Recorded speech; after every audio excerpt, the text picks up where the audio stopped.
Sonic Team allowing Shadow to do the most incredible feats you've ever seen in the history of this franchise, and then still lying to your face about how Sonic is on par with this dude. Is Amy stronger than Knuckles? Is that what I'm supposed to be getting out of this? I read this entire saga just for that to be how it all ends. Sonic Team is just as bad at writing as the IDW team are. I often feel like I'm the only one capable of seeing that Sonic Team just be bullshitting and lying their way through every single thing about this franchise. How the hell did Ian Flynn have this happen in his comic? And then he also went on to make a comment like that in the future. Again, it's a moment where Whisper had a clear shot on Eggman and could have just blown his head off, but here's what I'm saying. This is about to be one of IDW's top 10 cringiest scenes of all time. We can just have anything happen in the story. It's all about aura farming and random moments, right? As long as it looks cool, the brain dead Sonic fans. Eggman Empire. Authorization approved. Access granted. What is happening, tramps and stamps? My name is KotyTang. Alright. So now we're jumping back to some Evan Stanley action, and we'll be closing out this saga with her. Ian gives her the premise, then leaves her to figure it out. We'll see how this system works. As a quick disclaimer, this is my first time going through the IDW comics, so please be careful about posting spoilers in the comments below. With that said, let's hop in. Issue 59! The heroes are being swarmed by badniks, but thankfully, Omega is firing at the majority of them in the background. Oh my God, Rouge! Look, I get it, Rouge. You heard about Lanolin's titties, so now you trying to show out. I see you, I get it. Tails asks for Team Dark to team up with him, but Omega declines, prompting Rouge to decline as well. Suddenly, Eggman announces over an intercom explaining in detail everything about how this city works, as he does, officially dubbing the place Eggperial City, so it's no longer majorly an author's note, and he sends down a legion of shadow androids as a welcoming gift. The Diamond Cutters watch in their little dimension space thing as Eggman does his thing. They creep along the walls, with Tangle getting bold enough to actually touch Metal Sonic, where Lanolin begins to shout at her, but Tangle's hand just phases through him, so it's all good. Whisper witnesses as the shadow androids fall onto the heroes, reminding her of what happened to the Diamond Cutters. So Whisper does what she does and starts having a mental breakdown, but Tangle is there this time, so it's okay, and hugging her makes it better. What a useless character Whisper is. Seriously. So Team Sonic is swarmed by shadow androids and Tails is just slapping away on his handheld. Why are these shadow androids allowing Tails to just stand there with his little Wii U? Sonic is literally fighting them 2 feet from Tails, and they're only focusing on everybody else. Well, how convenient, Miss Stanley. Regardless, the shadow androids are too fast to even detect, so they just leave Tails alone, I guess. The team is eventually forced to retreat, allowing them to once again regroup with Team Dark, who apparently left their side, I guess. Sonic calls Silver Sylve, and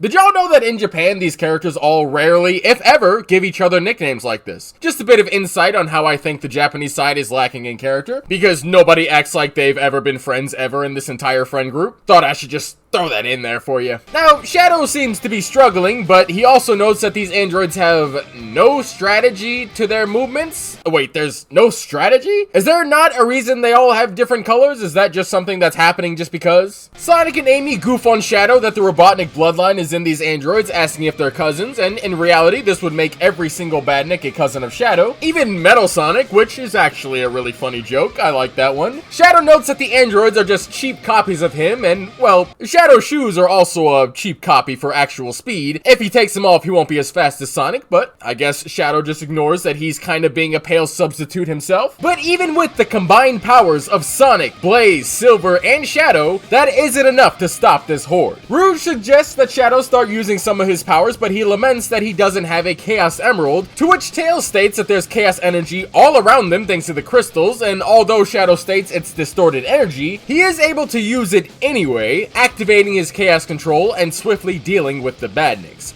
And Sonic in the background talking about some, I should try that. Look, I ain't never seen Sonic do no shit like that. This nigga ain't about that life. And Blaze is also shocked at Shadow's power. Every time Shadow's on screen and fighting, he always proves that he's stronger than basically the entire cast. I don't know why the creators and the fans always bring up that Sonic is as strong as Shadow. Sonic doesn't do shit like this, bro. However, Shadow seems to have some sort of side effect just as he's about to use a Chaos Spear, and he's brought to his knees as another crystal rises from the ground, launching the cast skyward. Shadow then explodes in some sort of chaos overload, and several more crystals rise from the ground. We jump over to Eggman so that he can note that this chaos overload was meant to happen to stop Shadow, although it also seems to have stopped his city's systems temporarily. Everybody except for Shadow and Omega appear to have made it to safety, and Tails notes that what they saw was some sort of security measure, or maybe even a design flaw. While Sonic comforts Rouge about her MIA friends, which cheers Rouge up, and, alright. Call me crazy, but I know these two are f***ing behind the scenes. There's way too much chemistry going on between these two. Meanwhile, the city's power is fully restored. Lanolin comes to the conclusion that they need to create another surge like that, and if they can do that, they'll be able to cripple the city strategically. Just then, the three are slightly brought back into the real world, just enough that Eggman can now see them clearly. However, they still seem to be stuck in the in-between, but we do get this badass shot of Dr. Eggman being the true imposing evil figure that I love to see him drawn as. Eggman explains that the spatial displacement trap that brought the three into this state of being was old, and he plans to now trap them all in the updated model. Whisper tries to shoot Eggman, but it proves futile, as even her Wisp are stuck in that other dimension. Why is war-hardened Whisper standing like a standard frightened anime girl here? Also, because the writers knew that Eggman was 100% fine, that's why they allowed Whisper to just shoot him. She only seems capable of shooting properly when the writers know a character will be perfectly fine, like with Surge. We call that fake drama. There's a Stormtrooper joke somewhere in there. Eggman first uses the new spatial displacement device portal thingy to grab Whisper. Then, just as Tangle is about to be taken as well, Lanolin headbutts Tangle, allowing herself to be taken instead, shouting for Tangle to find the others. Tangle is about to be attacked by another device, however, she just barely manages to escape by phasing through the walls of the tower, where she plummets downward to the city, ending the issue. Alright y'all, you had to know this was coming, okay? Booby comparison contest! It's gotta be done, because the war of the titties is on. Now, I'm more of an ass man myself, but you know, you get what you can with these things, and apparently big boobs are always okay to show in media, whereas big asses, not so much. So I gotta settle until that changes. Now, as you can clearly see, this wonderfully drawn image here, Lanolin is likely supported by clothes keeping her chest in a nice shape and firmly together, okay? While Rouge bears it out with only a chest piece, squishing herself in, which this allows various angles to either confuse or display their actual size. I don't know guys, this one's kinda tough. I think this is just a debate that you guys have to decide for yourself. Who's really winning the titty contest here? And could it possibly be that Lanolin's titties aren't even real, and it's all just wool? There's nothing there? Alright, enough of that. You know, if Eggman is just gonna always reveal his grand scheme all the time, the very moment he comes into contact with any of the heroes, well then my communicator comment from the last video is actually reinforced by this. Here's the professional tip to dealing with Eggman. Just have any group of characters pretend to run up on his base, get Eggman to explain every single thing there is to know about the place, as he often does apparently, and then just radio back everything he told you. Then you can go regroup at the base, come up with the plan, then launch the actual full assault. There's genuinely no reason to sneak around or even be worried that Eggman could intercept your comms or see you coming. He clearly doesn't care about anybody knowing how any of his plans actually work. Why even bother risking your lives instantly by going in blind when you could just easily bait Eggman to telling you his entire plan and then leave? I also found it really interesting that Metal Sonic seemingly has absolutely no response to the Shadow androids.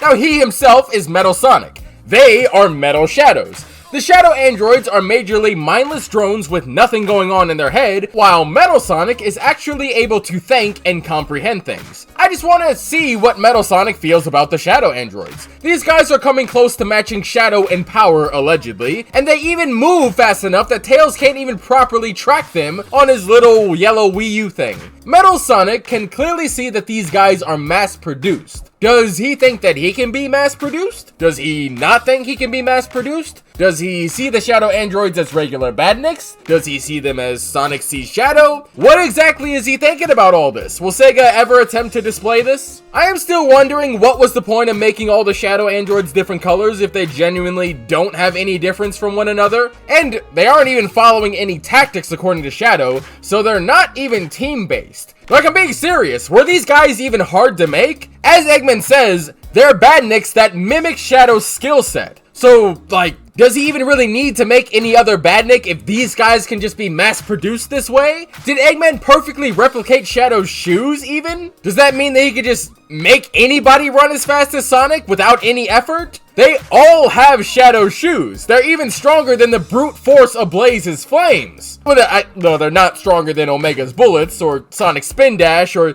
Amy's hammer, or Sonic's foot, Shadow's hand. I think IDW immediately forgot that they had Blaze do that within seconds of them writing it, but why does Eggman only have one single Metal Sonic? He can have as many as he wants, really. Why have only one single robot designed to directly match and outpace his greatest enemy when you could have 4 and just always win no matter what? The Shadow Androids simply shouldn't exist as an entire legion if it's supposed to be so hard to make them. This is not being properly displayed in this comic if that's the case. And if that is the case, if they're easy to make, then there's absolutely no reason for him to not make more Metal Sonics. Can also just point out that when Whisper has this mental breakdown at the mere sight of the Shadow Androids, I really can't imagine how the scene would have gone down if Whisper was in the field with Sonic as the Shadow Androids dropped on them. Am I supposed to interpret that as Tangle is just gonna stop getting beat up by Shadow Androids to go and give Whisper a hug while the androids continue to swarm her and everybody else, and then what? I guess they all just die because Tangle has to play therapist to the allegedly war-hardened Whisper? As I said before, what a useless crybaby-ass character Whisper is.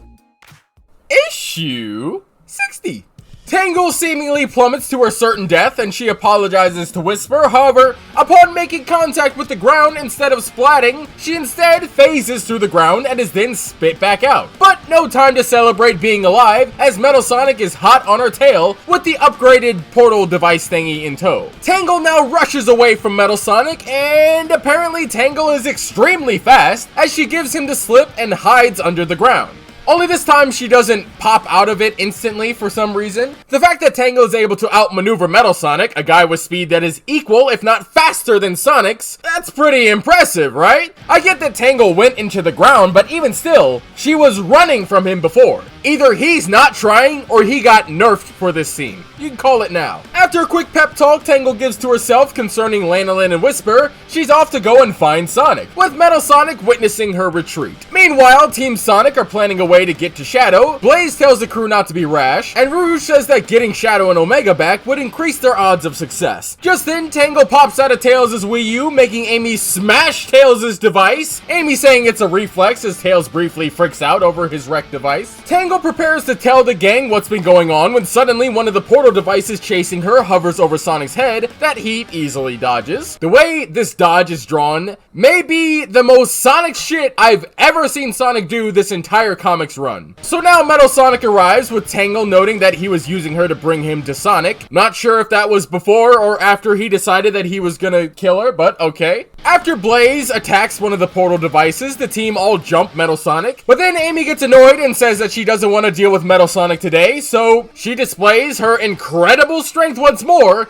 destroying the very ground Metal Sonic is standing on and sending him down below. Right. Is Amy stronger than Knuckles? Is that what I'm supposed to be getting out of this? Amy can be strong, that's fine. Is she stronger than Knuckles? So Tangle now gets time to actually explain what's going on to the team, and the comic just kind of skips ahead a bit, and now Rouge, Blaze, and Silver have gone off to find Shadow and Omega. After finding Omega, the team is sent downward, spotting a bunch of Eggman mechs, and they reunite with Shadow. I guess trapped in a cluster of the fake emeralds, but Shadow's being protected by the Shadow Android, so they prepare to stop the three from reaching him. Over to Sonic, Tails, Amy, and Tangle on a lift heading up to Eggman, as Amy reviews their plan to to save Lanolin and Whisper while defeating Eggman and the city, they're interrupted by Metal Sonic, allowing Sonic to cop a feel on Amy. The lift plummets downward, but Tails is able to utilize his incredible strength to once again carry Sonic and Amy together. Tangle is able to grab onto Sonic for some reason as well. Then Metal Sonic comes down onto Sonic, and then Tangle is able to use her physical but also not physical body to jump onto Metal Sonic's back, and she blinds him with her tail, I guess? Not sure how she did anything I just said she did, because she's not really supposed to have a physical form, but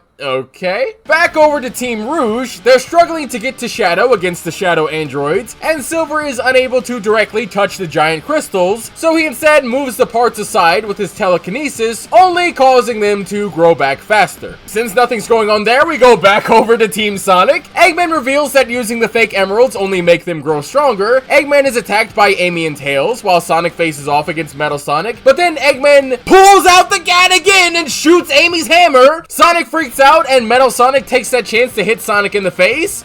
For some reason, Amy is hurt now. She didn't get shot. Eggman just shot her hammer away. I don't know why this bitch is being so dramatic right now. Tails continues tapping away at Eggman's hollow display thing, using his ultra deadly tails to casually whip Eggman in the face.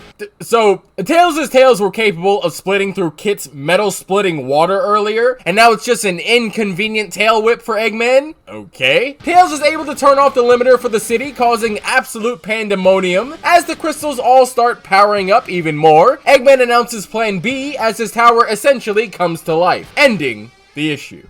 I'm just gonna say it now. I genuinely have no idea how the hell Tangle's semi-solid state works. She can phase through various objects, but then she can't. She can grab onto people and even Metal Sonic, but they can't do anything to her. She can walk on the ground, but she also phases through the ground. She can be brought up by a lift and even sit on the sides like it's a chair, but she also goes through walls. Tangle is for some reason pushed back up if she falls to the ground and goes in it, but also she can decide to remain in place just under it? I don't understand this form. What the actual hell is going on with her in this comic? And where the hell are Whisper and Lanolin? What the hell is going on with them? We only have one issue left. Are we gonna see what happened to those guys? I also think that Eggman needs to go back to his gun that atomizes things. This tiny pea shooter is just not doing the job. And Amy, again, didn't even get shot. She just had her hammer knocked out of her hands. I just fail to see why the hell she's laying on the ground as though she got beaten up. Eggman just kind of shot her with the hammer, then picked her up and put her by Tails. Just a couple issues ago, Amy was out here lifting 50-ton hammers like they're nothing, with minor help from Silver, as he says. Now she's immobilized by Dr. Eggman only shooting her hammer? There's just no consistency happening here. Speaking of consistency, Tails' tail slapping up Eggman, instead of light kisses on his cheek, these things should be shredding his face up. Because that's what this comic has displayed they're capable of time and time again.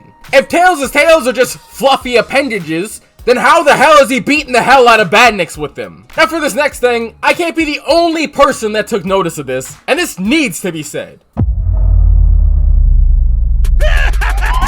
Be sure to leave a like, comment, share the video, and subscribe to the channel. Check out my live streams on Mondays and Fridays for even more KotyTang content. Now back to the video.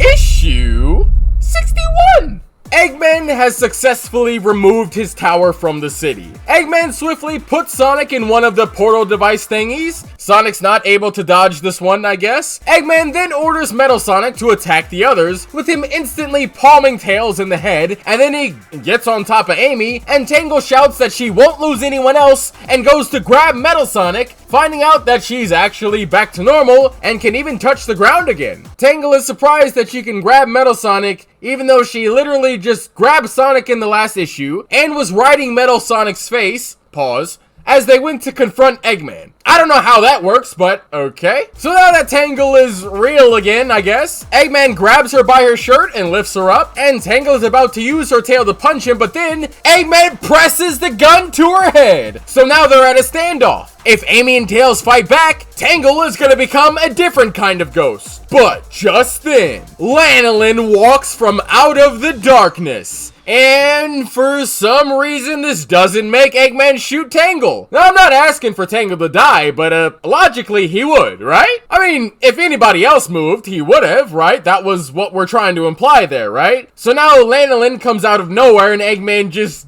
does nothing? Okay. Lanolin gives a speech about how they're the Diamond Cutters, and it's really corny. And then Whisper comes down and hits Eggman with her hammer. Again, I have no idea why this didn't give Eggman every single reason to blow Tangle's head off, but, you know, plot armor mixed with cringe dialogue. So Eggman goes tumbling into Metal Sonic, and I guess Tangle is free and not harmed in any way from Eggman being redirected by Whisper like that. Again, it's a moment where Whisper had a clear shot on Eggman and could have just blown his head off, but here's what I'm saying. She just doesn't do it because obviously Eggman wouldn't be okay. So unlike when Whisper was ready to just shoot Eggman right in the heart earlier, now she's not gonna do that. It's fake drama. We jump over to Team Rouge, and Silver is still trying to get Shadow up, but Shadow refuses, telling Silver to get away as the chaos energy is too much for his mind. Okay, I need to prepare everybody here, okay? This is about to be one of IDW's top 10 cringiest scenes of all time. Shadow says it's no use, and Silver is all, no use?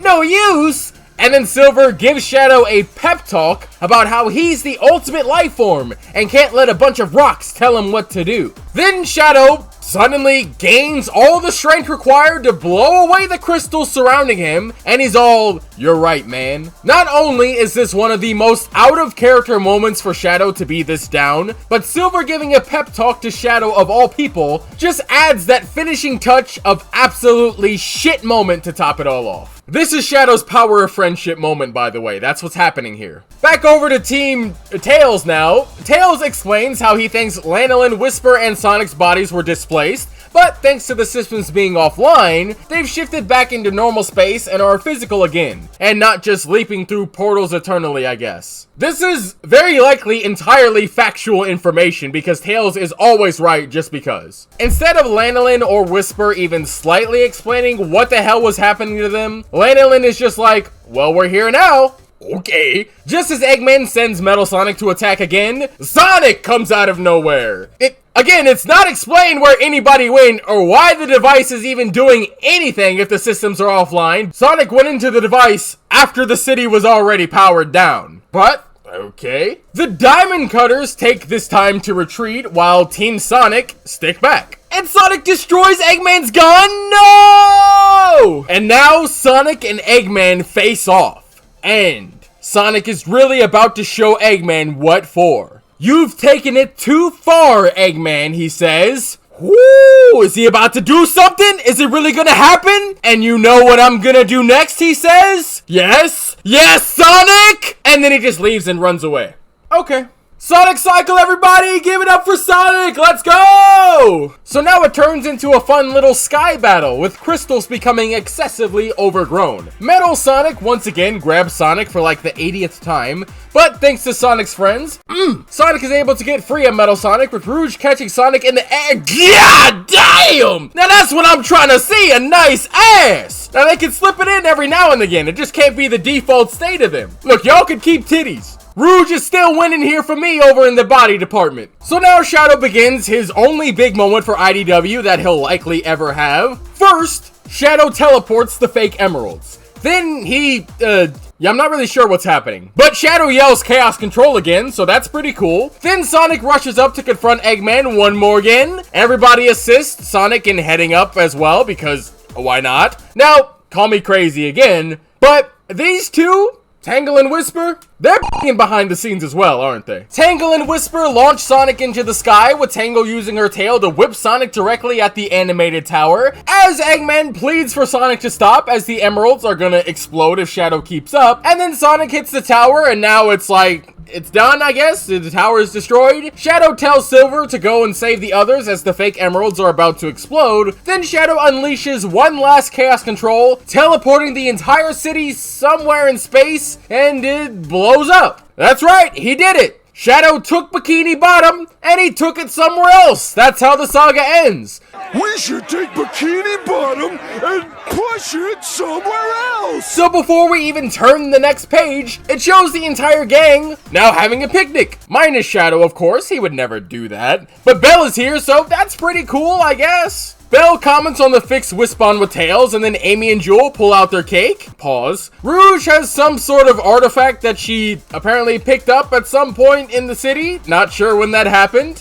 Amy is all, "What the hell, you crazy psycho bitch? That is so clearly an echidna artifact. You better put it back, bitch." And Rouge is all, "I don't wanna bring the thing back to Angel Island." So Amy says she'll do it. While everybody is eating Amy and Jewel's cake, pause, Amy asks where Sonic is, and Tails says he's already gone. And we see Sonic doing what he does, thus ending the third saga of Sonic IDW, Eggman's Legacy. That's how an ending looks, Sonic community. This is not what an ending to a saga looks like. This is what an ending to a saga looks like. So, that's it. That's how it ended. So Shadow Chaos controlled the entire city up into space, and then it exploded? Did Eggman go with it? Is there seriously just absolutely no closure or anything? Shadow and Team Dark were literally placed into the story just for Shadow to be able to chaos control the city away. There was no setup for this. We learned about the fake emeralds, and then Shadow magically appears to save the day, and then the saga just abruptly ends after Shadow uses chaos control. Hello? I read this entire saga just for that to be how it all ends. No grand ending, no grand conclusion. It just, in the same page, that's it, it's over. It skips over to the crew having a picnic together. Are you serious right now, IDW? Y'all know that people invest their time and money into the series, right? Like, you are aware that one of the most significant things you can do as a writer is to make sure that the entire journey is worthwhile by the end, right? These fake emeralds, not foreshadowed. The city came out of nowhere. Starline died, no fallout afterward. Surge met Sonic shortly after, just dipped out. Belle lost her entire purpose the same time Starline died. Clutch, nowhere to be seen. One of Eggman's greatest cities he's ever built. There was no plan. They just all ran in, and then it all just worked out for them. Where did the device take Whisper, Lanolin, and Sonic to? Is that ever going to be explained? Were they still watching everybody this whole time? One second they're all captured like Pokemon in a device with a ton of portals, and then they just magically appear later perfectly fine? What the hell happened to them? This isn't even how the portals worked originally. When we first saw them, they just teleported everybody to random planes in the Eggman Tower. Here they're reduced to making the crew just become ghosts? How the hell did that happen? And again, what the hell did this device even do to them after it captured them? Oh, well, you know, like Lanolin said, we're back now, so who cares, right? We can just have anything happen in the story. It's all about aura farming and random moments, right? As long as it looks cool, the brain-dead Sonic fans will love it. Sorry to break it to you, Sonic community. That's the genuine truth. That's why IDW is written the way it is. It's because they know none of you actually care about the stories. You're still pissing, shitting, and coming over the fact that Shadow appeared again in the comic. Context to anything doesn't matter, and the content of the story itself doesn't matter. So long as a character you love is on the screen, they all know you're busting all kind of nuts over this comic. That's what these writers are saying, just so you're all aware. I know that's the case. You think the writers don't know it's also the case? They're saying you're all jingly keys, anything works for you f***ing idiots. That's the truth. You know, this is the end of the saga though, and there's nothing more to it. Of course, there's the annual comic I still have to cover, but that'll be after the saga review, which will be the next thing I work on. You know, I'm once again feeling empty and dissatisfied. Congratulations, IDW team. You're just awful writers. You know, Shadow needing a pep talk from Silver is just weird. It's not the first time he's needed emotional guidance in this saga. Rouge earlier scolded Shadow about how he was too mission focused. Now he's being buttered up by Silver for not being focused enough. At the end of the Metal Virus, Shadow was whining about how he should be better. Today he's whining about wanting to fight the villain and how the energy surrounding him is just too much. I mean, clearly that was never the case considering the fact that Shadow just instantly broke out of the prison he was in and then single-handedly teleported the entire city into space.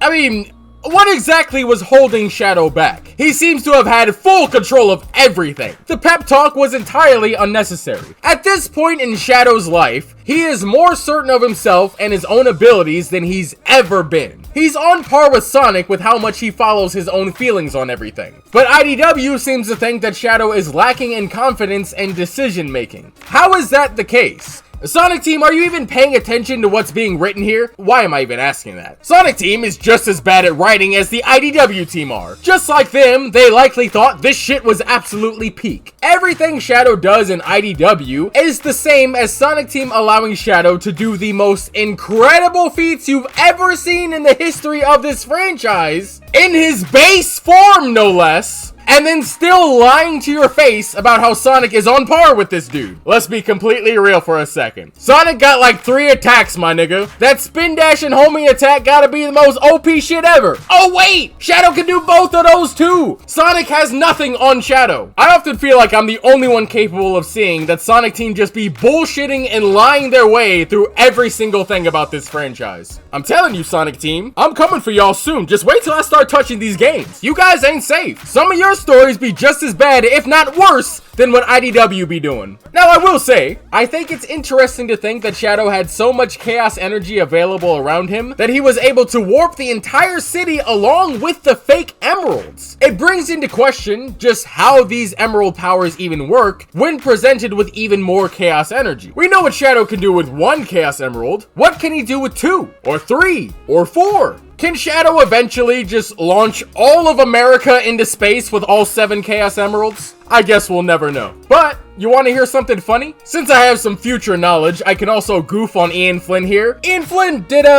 Shadow stop time piece by piece, grab the city with his bare hands and start sending it all up to space? He just started walking on air, he flew up there? Because, you know, as you said, Chaos Control doesn't warp, it just stops time. So, clearly Shadow just stopped time and did his thing. It's pretty impressive, eh? How the hell did Ian Flynn have this happen in his comic? And then he also went on to make a comment like that in the future. How I don't see the correlation. Ian Flynn, you know what? You do belong at Sonic Team, because they wouldn't remember anything like that either. Oh wait, you're still a freelancer. Evan Stanley's the one at Sonic Team. Sorry, I forgot. Please subscribe and check out my live streams on Monday and Friday so we can do a little hanging out together. Join the Eggman Empire Discord to participate in a growing community, and follow me on Twitter for more goofy opinions. And finally, like, comment, subscribe, share the video. Okay, bye!